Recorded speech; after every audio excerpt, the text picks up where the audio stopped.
Vamos falar então sobre a síndrome do pensamento acelerado.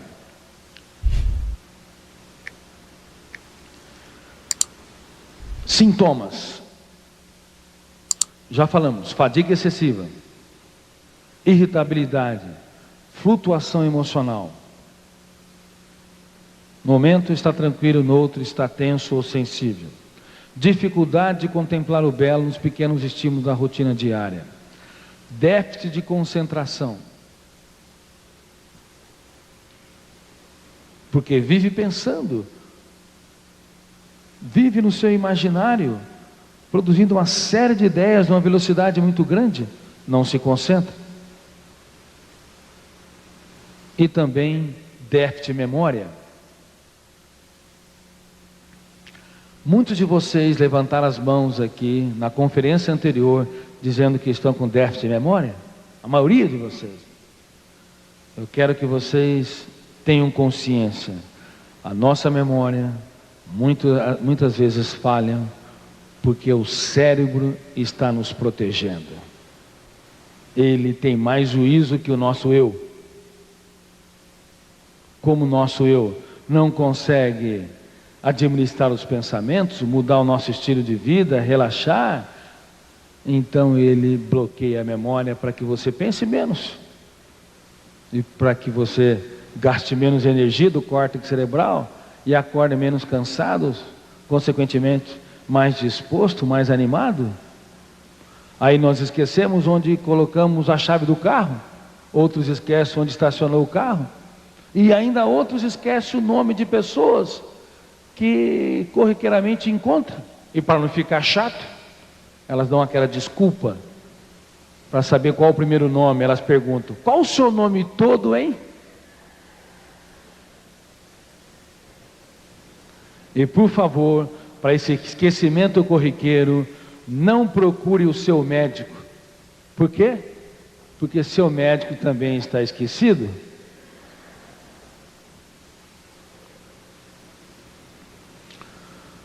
A síndrome SPA, ela transformou o palco da mente humana num teatro de estresse. Nunca na história o ser humano expandiu tanto a velocidade de pensamentos, a não ser em tempos de escassez, de guerras, de risco à vida. Quais são as causas? No passado o conhecimento dobrava-se a cada 200 anos. Hoje ele dobra-se no máximo a cada 5 anos. O excesso de consumo, consumismo, e consumismo é traduzido do ponto de vista psiquiátrico, tudo aquilo que você consome sem necessidade e consome e procura consumir com ansiedade. A paranoia da estética, o excesso de estímulos da televisão, principalmente de programas que estimulam as pessoas a serem o que não são, a consumirem o que não precisam e a terem um corpo diferente do seu. Essa troca de comerciais e essa velocidade exacerbada dos filmes da atualidade, principalmente do cinema de Hollywood, faz com que haja um registro de estímulos, de cenários nunca antes vistos. No passado, nós tínhamos contato com dezenas de cenários de maneira mais prolongada. Hoje, nós temos contato com milhares de cenários. Assistam um filme da década de 40 e 50. Provavelmente vocês vão ter um circo-tico, vão querer sair do ambiente, porque as cenas são muito lentas, mais prolongadas, porque o nosso pensamento está hiperacelerado, também mudou a edição dos filmes, tudo tem que ser muito rápido. Então o excesso de estímulos da mídia, principalmente da mídia que induz ao consumismo, tem contribuído também com a síndrome do pensamento acelerado. No livro Pais Brilhantes, Professores Fascinantes, e no livro Nunca Desista dos Seus Sonhos, eu abordo sobre essa síndrome e mostro que os adolescentes, os universitários, eles perderam o deleite do prazer de aprender, porque estão em sala de aula com uma mente hiperacelerada, e quanto mais o pensamento está hiperacelerado, mais aumenta a ansiedade e a movimentação motora. Eles ficam inquietos, agitados, têm uma necessidade de conversar paralelamente, de mexer com o outro, como tentativa de superar essa angústia decorrente da SPA.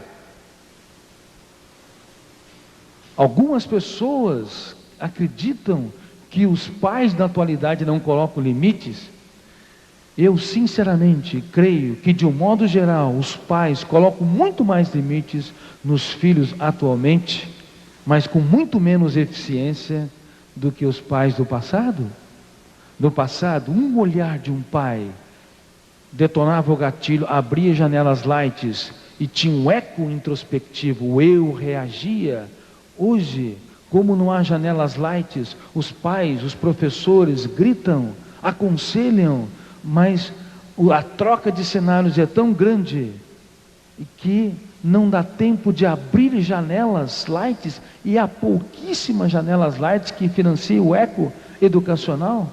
Então, pela quantidade diminuta de janelas lights, ou seja, de experiências educacionais onde as crianças fotografaram seus pais, seus professores e outras pessoas como modelos, pelo fato de haver poucas janelas lights e pelo fato da troca de cenário ser tão grande, eles repetem os mesmos erros, eles não se interiorizam de acordo, diante da orientação, diante da fala dos pais, dos educadores, e até mesmo diante das suas dores, das suas frustrações. Eles não usam o sofrimento como alicerce de crescimento, não gera momentos sublimes educacionais, o que indica que no mundo todo as sociedades modernas cometeram um crime contra a caixa de segredos do funcionamento da mente. As crianças estão super agitadas, os adolescentes também estão inquietos, universitários eles estão muito ansiosos. Nós alteramos o psicorritmo de construção das ideias, geramos uma geração, uma massa de jovens que não sabe se interiorizar, que tem um eu mal definido, e portanto eles não têm prazer de aprender. E dar aula se tornou, na atualidade, uma das maiores possibilidades de um profissional ser estressado, ser doente. De acordo com pesquisa que nós fizemos, 93% dos educadores têm 3 ou mais sintomas nesse país, e 41% têm 10 ou mais sintomas. Os profissionais mais brilhantes da sociedade, eles estão ministrando conhecimento. Como cozinheiros, eles preparam o conhecimento para uma plateia sem apetite. Se uma mãe, quando tem um filho que não se alimenta, não tem apetite, fica paranoica, quer enfiar um frango na garganta do filho, um bife inteiro, imagina um professor que é o cozinheiro da inteligência, da cultura, está diante de uma plateia que não tem interesse nenhum pela sua sabedoria. É frustrante? Claro, com respeito à mãe que tem um filho que não tem apetite, a melhor maneira é você falar do sabor dos alimentos e não impor os alimentos. É você comer com prazer e não pressioná-los para que o instinto da fome desabroche espontaneamente.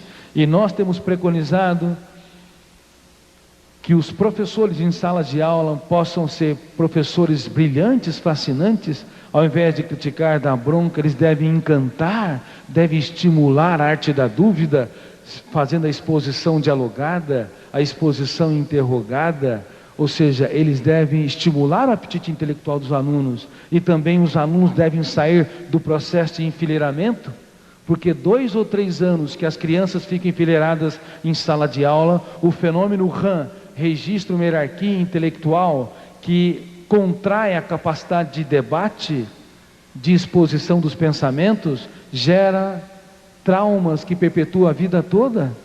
Sentar em fila pode provocar um crime contra a inteligência? Sejam sinceros aqui. Quem é que tem algum grau de timidez? Levante as mãos. Algum grau de timidez? É a maioria das pessoas. E as pessoas tímidas estão entre as melhores da sociedade. Porém, gastam uma energia descomunal, principalmente em determinados ambientes, e até pessoas que são brilhantes oradores podem ser tímidas.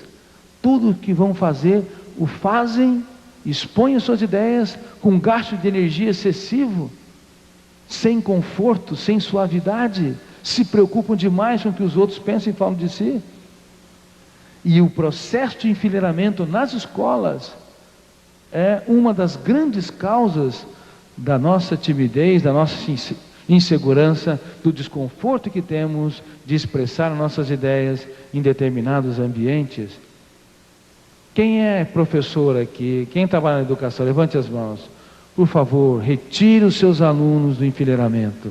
Retire os alunos da pré-escola à pós-graduação. E também coloque música ambiente em sala de aula. Por que a música ambiente? O fenômeno RAM não registra tudo aquilo, não registra de maneira privilegiada tudo aquilo que tem mais alto volume emocional? A música produz emoções prazerosas que se juntam com a informação do professor, que são registradas no palco da memória de maneira privilegiada, melhorando a concentração, o rendimento intelectual e o desenvolvimento da inteligência. Mas vocês podem ver isso claramente no livro Pais Brilhantes, Professores Fascinantes, e também no livro Nunca Desista dos Seus Sonhos.